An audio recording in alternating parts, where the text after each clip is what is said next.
What is going on, guys? It is MurderInc here. Today we're going to discuss all of the 4 starting champions and pretty much ask the question, what is their viability in the endgame? I know I said I would do this video a long time ago. Obviously I was held up with all of that turn meter stuff. So here's that video today. A lot of people really struggle if they're free to play or don't spend a lot with pulling shards, maybe not getting lucky. And a champion as important as a starting champion that you invest a ton in early on really pops off with your progression. It's definitely a fair question to say, and even for me to assess, how viable can they be in an endgame scenario? That's what I want to go over today, give you the pros and cons of all 4 champions in as much content as I can show you where it would make sense to actually apply them to. So without wasting any time, let's get right into it and start off in the campaign. We're going to be running Brutal 12-3 for this. We're going to start with Elaine. Let's see what she can do. So we got a weak hit, doesn't matter because it's a double hit. And we have Valley of Death. And she did not get a lucky decrease cooldown, so I would say 11 seconds is her peak if she does reduce the cooldowns and gets to that one shot right away. So we saw 17 seconds here, but if you calculate it based on where she could have decreased the cooldown, her cap would be 11 seconds. Moving on to Kale, definitely going to start with that AoE. Now the poison, it's only hit 3 champions there, so that definitely has an effect on what's going to happen next. So 7 seconds with perfect RNG, 6 seconds is absolutely his cap, which is tied for the second fastest animation in the game. So Kale is definitely right now in first place with Elaine in second place. Now let's move on to Aethel and see what she can do. One shot right there. Using that extra turn, another one shot there. Using that A1 ability, followed by another one shot. So in my opinion, if there was a second RNG of the reduced cooldown, you could also hit that 7 to 8 second threshold. So as of now, Kale would be in first place, Aethel in second place, followed by Elaine in third place for the fastest starting farmer. Now let's look at the face of Raid Shadow Legends, Gallic. So we got the A2 there, followed by the A3 one shot. And then another A2 with a decreased cooldown. Once again, 6 seconds with the luck of the cooldown. So Gallic and Kale are tied at number 1.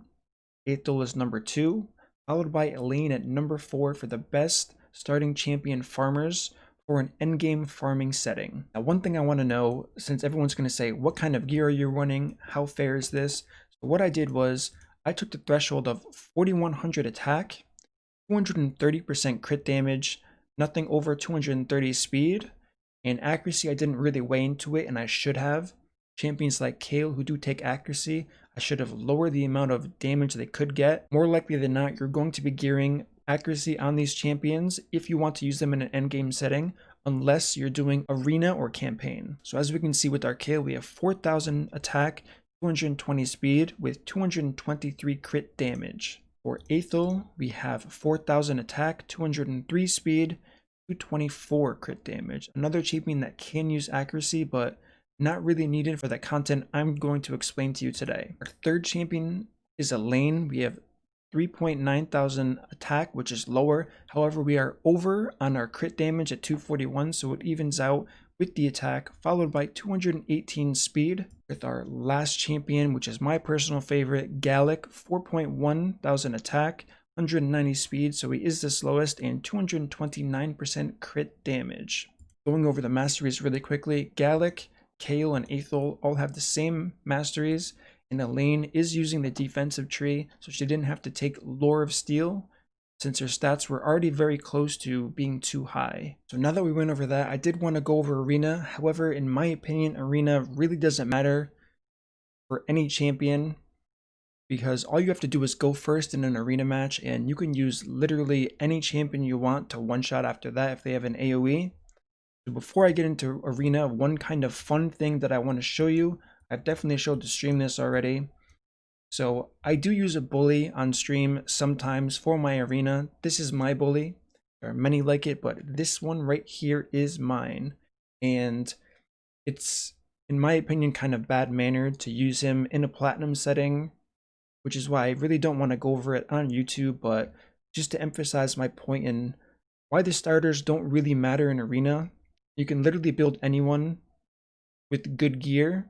And even the stats I have on the champion now that I set a threshold for is a little bit lower than you would actually ever use on a nuking champion for the arena. But I'm going to show you what the starters can do anyways, because some people might enjoy the visuals of it and think it's fun to see against some of these OP champions. We're going to start off with Kayle in the arena. First we have Hegemon going for the lockout to make sure we get a turn meter boost. Let's use that defense down and weaken. Now Kayle's going to go with his AoE, and as you could probably expect, an easy one-shot with not that great of gear. Still fun to see a rare doing this well against a champion. So moving on to the next champion, we do have Elaine here, and in my opinion, Elaine is definitely the best starter for Arena based on the current meta we are in. So obviously Rotos is everywhere in this arena setting, and Elaine is the only champion that can actually really take advantage of hitting everyone 2 times. And obviously Rotos passive prevents you from one-shotting him, so you do need to hit everyone 2 times to kill them. So as we can see there, easy one-shot with Elaine on a Rotos. For that reason alone, I would give Elaine the #1 rank as far as the best starter for the arena. Moving on to our next champion, let's show you what Aethel can do. Hopefully we don't get cut off here, that would be awful. And we are going to get cut off. That's quite unfortunate. Let's see if we have what it takes to one-shot these champions with that passive. Fortunately, we do not. Maybe we'll get the kill here with the AoE from Arbiter. So we did get that. Now we just have to make sure we true fear this. That didn't happen. So as long as there's no revive that we just saw here, awesome. I still have faith in Aethel. So let's see what we can do. We're only really going to be in trouble here if Seer does get that armor burn off. That could be extremely problematic for us. We have one more turn to make this happen. Let's see what we can do with the second AoE. Not enough. Arbiter is going to... yeah, no stun on Arbiter, so she's definitely going to revive everybody unless I can stop her here. Reduce that turn meter, maybe kill her with Hegemon. Okay, we got the stun. Perfect. So this is one of those absolutely thrilling matches, fully immersed in this content right now. We can throw this on auto and get our easy win with Aethel absolutely pulling through and representing in one of these matches. Alright, so here we have our final champion. We have Gallic, the face of Raid Shadow Legends, coming in hot in the arena. Let's see what this champion can do. So he is extremely slow here, so okay, it's very important that he does get a turn. So he was not able to one-shot Arbiter, but as you can see, this is a free win once again. So if I did have to rank this, I would say Elaine is #1 as mentioned before, and the rest of them are pretty much ranked 2. Since they all provide that AoE, they all have a multi-hit on a separate skill, so they could be used against a Rotos champion, but outside of that, they're really... the real outlying factor is the fact that Elaine has that double hit on 2 AoE skills, which is absolutely huge against the current meta of Rotos in the arena. Now let's break down the champions and take a look at their value in a clan boss setting. I'd have to give Kayle rank 1. He has that weak poison on the A1, but he also has the strong poison that he can apply. So that definitely pushes him above and beyond the other contestants. However, I don't think that's just end of story there. There's a lot of information that some people might not know about these other starters, so if you did start with them, don't feel too bad. Aethel is very strong, can definitely be used all the way to Nightmare. She's also a Giant Slayer champion with that 3-hit A1, and she applies a strong weaken. If you don't have any way to access a weaken, you can definitely increase the damage for the clan boss for pretty much the rest of your team. And even though it's not as common now, it was definitely extremely common before, with a lot of people using Aethel all the way through to Nightmare. Now, one champion that I actually do have to give second place for the clan boss, even over Aethel, is Elaine. If you've been playing for a long time, you will know the exact reason why I'm giving her second place. If you don't and you use her as a starter and you're pretty much discouraged from everyone saying you have to start Kayle if you want to succeed in this game, I'm going to give you some good news right now. You can definitely use her all the way through to Nightmare clan boss. What makes her so good that a lot of people overlook is her A1 places an extra hit if this attack is critical. Building her with 100% crit rate, this means she can actually apply War Master 2 times. So mastery damage alone might not be enough to consider bring her in your match. However, if you throw a poison set on her, you're also getting an additional chance of applying another poison on top of that War Master, and she can be an absolute monster. I mentioned people who have been playing a long time because this was very known about Elaine a long time ago, and it was extremely common to see Elaine in Brutal. She was a lot of people's MVPs in Brutal for that matter, and even moving on to Nightmare, there were definitely Elaines used in Nightmare Clan Boss compositions. There has to be a last in every category, and that last champion is definitely going to be Gallic for the Clan Boss. He does hit very hard, but that unfortunately isn't enough to justify bringing him into your Clan Boss. So now that we've covered the Arena, Clan Boss, campaign, let's go over dungeons and look at the value. Now what I don't want you to do is to look into the other champions. I'm using these specific champions for a reason. I have them going in a certain order, and I did all of these runs manual to really see what the value added was from these starting champions. So starting out, we have Kale in a Dragon 20 run. Kale did a pretty decent job with the wave clear. I made sure that Kale got to use the AoE on both the first AoE with just a defense down from Ceres and a defense down weaken on the second wave with his AoE as well. He has added value to somewhere like Ice Golem since he does apply poisons. So that is where Kale is going to shine pretty much above the rest. His boss damage will always be higher since he does have those poisons added to the kit. Overall, he's a pretty well-rounded champion if you did want to use him in a dungeon scenario. I'm not going to include Spider for any of these champions because outside of one-shotting the Spiderlings, these champions add no value to downing the boss. There are many strategies in how to down Spider 20. I know it's a very difficult topic. I don't want to cover it too much with the starters because these champions are not going to be the answer. The next champion we have on the list is Aethel. As we can see, Aethel's run was a bit slower than Kale's run, and I did manual this and make sure all the cooldowns aligned. If something didn't get one shot that did in a previous run, I just restarted it so the sample size was as accurate as possible. So Aethel, I would say, in a dragon setting is definitely the most inefficient.